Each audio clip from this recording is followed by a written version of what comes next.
Hello and welcome to Sports Fan Entertainment. 32 teams, 32 days, and today we are talking about the Carolina Panthers, a team that made the playoffs last season, but will they be able to find that magic once again, as their schedule is still very difficult, as their division is still really difficult. We're going to discuss that today, discuss this team's strengths, discuss this team's weaknesses, give you my statistical projections for some offensive players, give you my bold predictions for this football team, and then end this video with my official win-loss prediction for the Carolina Panthers. So let's start by talking about their strengths, and we're going to start by talking about their defensive line. And I love the interior defensive line for this football team. We're going to start with Kawann Short, who is an absolute beast for this Carolina Panthers defense. He is in the middle and he's great there. We also have Dontari Poe, who's coming over from the Kansas City Chiefs and also former Atlanta Falcon. This guy's going to come in and make an impact. And then we also have Vernon Butler, the former first-round pick for the Carolina Panthers. That makes a hell of an interior front for the Carolina Panthers. And I like the edge defenders as well, although I have my concerns about them. Let's start with Julius Peppers, who, look, he had a resurgence last year for the Panthers. He played well. Now, this guy, come on, he has to be done. You know, we must be nearing the end for Julius Peppers. But hey, he played well last season. I'm going to give him respect. Mario Addison, he's also good. He's a good defensive end. Now, I'd like to see more here. We hope Coney Ely would have been that guy. He wasn't. But ultimately, I do love the defensive line. When you talk about those interior guys and Dontari Poe, Kawann Short, and Vernon Butler, good luck running against this front. And also, there's Luke Kuechly behind them as well. Good luck running the football on this Carolina Panthers defense. I also like the running backs for the Carolina Panthers. Let's start with Christian McCaffrey. Now, yes, he didn't have a very impressive last year when it came to actually running the football, but I still was very encouraged with him in the open field, and you're already seeing in the preseason he's making improvement when it comes to running in between the tackles. He's put on weight. He's put on about 6, 7, 8 pounds of muscle. He's looking bigger, and I loved him coming out of college. I still think he could be that every down back. I think we're going to see more of that this upcoming season. I don't think he's gonna be great, but I think he's gonna be good. And when you combine him with the other guys, CJ Anderson, formerly of the Denver Broncos, I love the running backs. So that's a good number 1, number 2 running back duo right there. You have CJ Anderson, who can be that goal line back, who can be that in between the tackles guy, and then Christian McCaffrey, who can catch balls out of the backfield, make an impact in terms of that, and also help Cam Newton get his completion percentage up, get his pass rating up, and move the chains consistently. That combination of Christian McCaffrey and CJ Anderson, I really like for the Carolina Panthers. With that, so we move on to the weaknesses for this football team, and we have to look again at the offensive line. Now, I think it's improved. Okay, so let me start by saying that, but I still think it is a weakness for this team. Okay, so let's start with Matt Kalil, who's having knee issues. We don't know if he's going to play week 1 right now. Taylor Moton is scheduled to start week 1. Matt Kalil is week to week, and Moton played well at right tackle last year. Is he ready to take the mantle at left tackle? We'll see. He's been all right in the preseason. We'll see about that. Van Roten is scheduled to start at left guard. Okay, this is a mediocre guard from everything I've seen. I don't know anything about this guy. We also have Ryan Kalil, okay, the brother of Matt Kalil here at center, who has regressed over the past number of seasons, so that's concerning me. Trey Turner, to me, the best lineman on this offensive line. I think everyone can agree with that, but they're going to miss Andrew Norwell, who went over to, I believe, the New York Giants. They're going to miss him. Without him, I'm really concerned about this line when it comes to the interior. I think Taylor Moton is going to do a fine job at left tackle, and they also have Daryl Williams as well. So I think they'll be fine here, but I think it is definitely a weakness for this football team. But the bigger weakness to me is the cornerbacks right now. Let's start with James Bradberry, who had a good rookie year, but last year really stumbled, really struggled. I think it was with worse talent around him. He really didn't do a very good job. Now I'm expecting a bit of a resurgence this coming season, but I thought he was scheduled to end up making a Pro Bowl, even being an All-Pro player. He did not live up to those expectations last year for me. We'll see what he can do this upcoming season. Now, the Panthers addressed this by getting Dante Jackson, the cornerback out of LSU, in the 2nd round of the 2018 NFL Draft. Now, I didn't watch any Dante Jackson film, but with rookie cornerbacks, you're either going to do really well or really poorly. And normally, really poorly. As they struggle and they get ingratiated and used to the league, that's something that you have to expect. Now, instead of that, they have Ross Cockrell, who's okay. You know, he's bouncing around the league now. No one really wants him, but I think he's fine. And then they really don't have much. Captain Munnerlyn, he's old news. Okay, he's old news. He's not a very good player anymore. So cornerbacks definitely a problem to me for this Carolina Panthers team moving forward. Other positions that I want to discuss, let's talk about quarterback Cam Newton. And some people are of the belief that he's on the hot seat. Now, I'm not buying any of this because I think the Panthers, although Cam Newton definitely has his faults, I don't think they're going to move on from Cam Newton anytime soon. I think it would take Last season was not very good, but the season before was awful. I think it would take 2 more seasons like the 2016 season for them to start considering moving on from Cam Newton, because you're just not going to find this kind of talent again.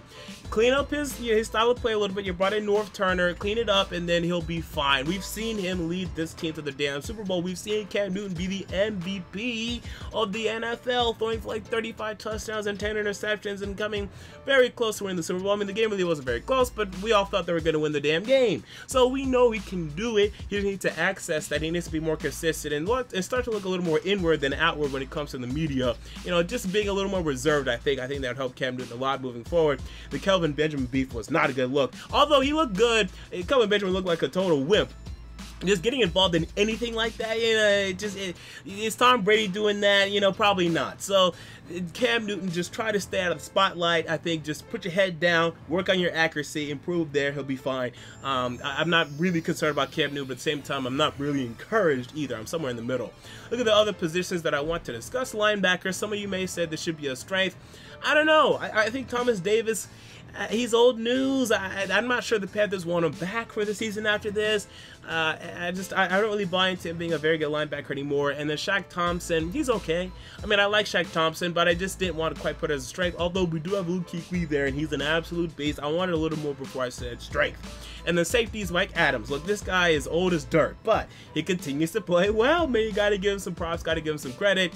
I'm expecting more of the same there. But free safety Norris Searcy, I'm a Titans fan. I know about the Norris Searcy, and he's just mediocre. He's as mediocre as it gets. There's nothing extracurricular, nothing exciting about the Norris Searcy. So you can take what you can get. You're not going to get much. But at least we're happy to get Greg Olsen back at the tight end position, right? He went down early last season. He's back. He's going to make an impact. So yay there. No more Ed Dickson. And those of you that watched my Seahawks video know how I feel about Ed Dickson.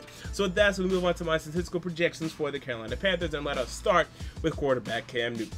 3,500 passing yards, 23 touchdowns, 14 interceptions, and an 83.0 passer rating. So this will be his best passer rating for the past 3 seasons, his best stat line for the past 3 seasons, but still not very good, right? You wouldn't look at this and say Cam Newton is once again a Pro Bowler, Cam Newton was once again an MVP candidate, right? You'd still say, we want a little more from Cam Newton. And I think you'll get that as his wide receiver group matures. I didn't discuss the wide receivers, but DJ Moore, obviously he's their first round pick. He's going to need some time in this league. Curtis Samuel has not lived up to expectations. Maybe he will this season, but Torrey Smith has a lot of inconsistency attached to him, attributed to him. So the wide receivers will still be inconsistent, but at least he's going to have Greg Olsen back, so I like that. Running back Christian McCaffrey, 180 carries, 725 yards, and 4 touchdowns. So this is a better stat line than he had last year. Last year only had, I want to say, 117 carries and about 400 rushing yards. So that was not very impressive. This would be better. It still wouldn't be great in terms of just rushing, but you combine his rushing stats with his receiving stats, because I'm projecting maybe 700-800 receiving yards, you'd be very impressed. And you say, okay, Christian McCaffrey is legit. Was he worth the number 8 pick? I believe it was number 8. We're still, undecided on that, but we're encouraged with what we're saying. And then wide receiver Devin Funchess, 75 catches, 1025 yards, and 6 touchdowns. So I'm expecting a huge year for Devin Funchess as DJ Moore gets involved in the offense. Move on to my bold predictions for the Carolina Panthers. Devin Funchess breaks 1,000 receiving yards. I think he will. Even with Greg Olsen returning to the fold, okay, I understand Greg Olsen is going to have a lot, but I think it's just going to be Funchess and Olsen. Funchess, Olsen, McCaffrey. I'm not expecting much of anything from Torrey Smith, DJ Moore, and Curtis Samuel. I think it's going to be Funchess, Olsen, and then a little McCaffrey. I think that's going to be the entire Carolina Panthers offense. North Turner likes to do stuff like that. That's the type of offense he likes to run, where it's just like 3 guys that are being targeted all the time. That's North Turner.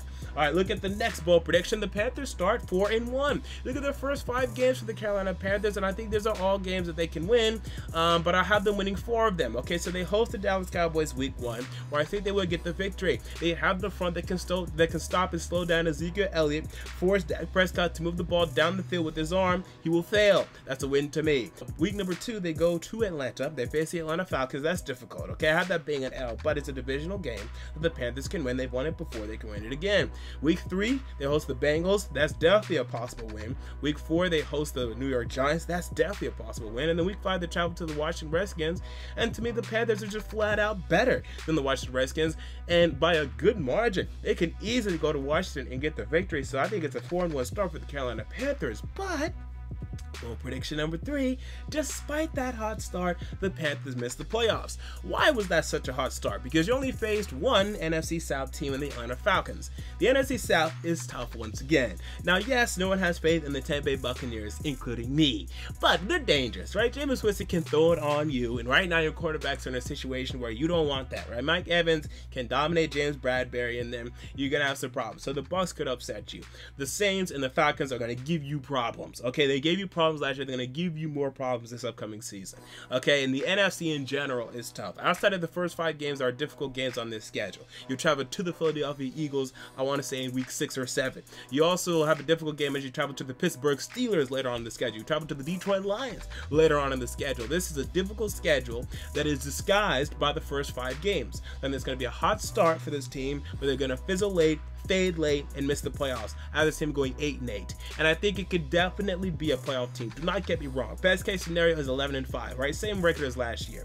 I don't see the improvement over last year. I mean, I think they added a little bit, but my thing is you always have to improve more than everyone else did. Everyone believes they improved. How many teams out of the 32 teams, how many teams will look at you in the face and say, we didn't improve? Everyone believes they improved. Did you improve more than the next guy? And then what regression are you going to get from your current guys? And regression is coming for guys like Julius Peppers, for guys like Thomas Davis, and for guys like Mike Adams, these old fossils on your team. Regression is coming. So I think their regression, plus your additions, I think it's going to be a little negative. And I have the Panthers going 8-8. Best case scenario is 11-5, but I have the Panthers going 8-8. And worst case scenario, it should still be higher than 7-9. So yes, I am on the lower end of this projection, but you have to make cuts. I talk about this all the time. For my predictions to be mathematically sound, I have to make some difficult decisions, and this was one of them. But make no doubt about it, this is a playoff contender, and they will be in the mix. So there you go. That's my thoughts on the Carolina Panthers. What are your thoughts? Comment down below. I want to know. If you enjoyed the video, make sure to like, comment, and most importantly, to subscribe. I'll be back next time to discuss a team that I don't even know yet. Oh yeah, it's the Pittsburgh Steelers, who I will discuss next time. That's gonna be a very interesting video indeed. This has been MJ of Sports Fan Entertainment, and I'm out. See you all later.